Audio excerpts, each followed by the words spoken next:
So I just had a frank and constructive meeting with Prime Minister Netanyahu. I told him that I will always ensure that Israel is able to defend itself, including from Iran and Iran-backed militias such as Hamas and Hezbollah. From when I was a young girl, collecting funds to plant trees for Israel, to my time in the United States Senate and now at the White House, I have had an unwavering commitment to the existence of the State of Israel, to its security, and to the people of Israel. I've said it many times, but it bears repeating. Israel has a right to defend itself, and how it does so matters. Hamas is a brutal terrorist organization. On October 7, Hamas triggered this war when it massacred 1,200 innocent people, including 44 Americans. Hamas has committed horrific acts of sexual violence and took 250 hostages. There are American citizens who remain captive in Gaza. Sagi Deko Hen, Hirsch Goldberg, Poland, Idan Alexander, Keith Siegel, Omer Nutra, and the remains of American citizens Judy Weinstein, Gad Haggai, and Itai Hen are still being held in Gaza. I have met with the families of these American hostages multiple times now, and I've told them each time they are not alone, and I stand with them. And President Biden and I are working every day to bring them home. I also expressed with the Prime Minister my serious concern about the scale of human suffering in Gaza, including the death of far too many innocent civilians.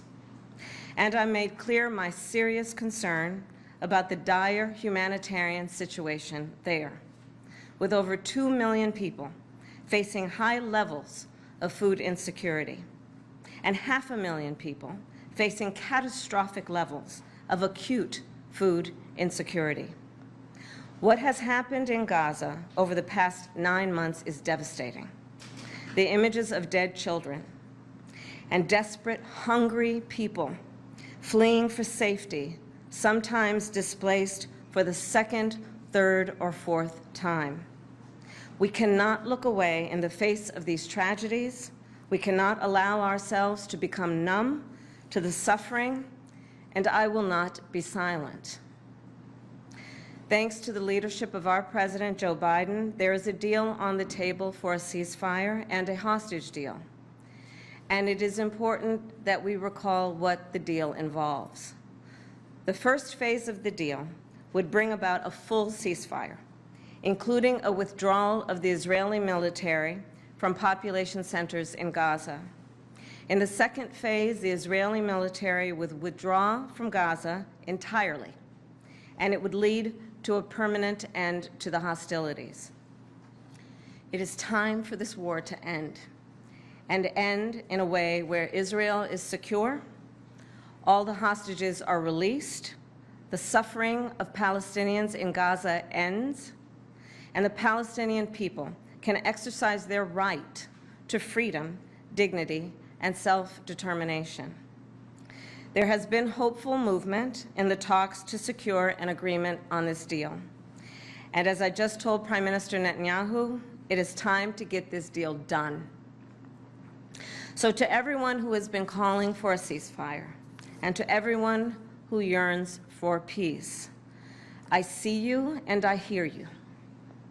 Let's get the deal done so we can get a ceasefire to end the war.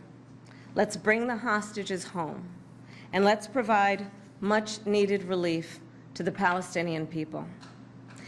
And ultimately, I remain committed to a path forward that can lead to a two-state solution.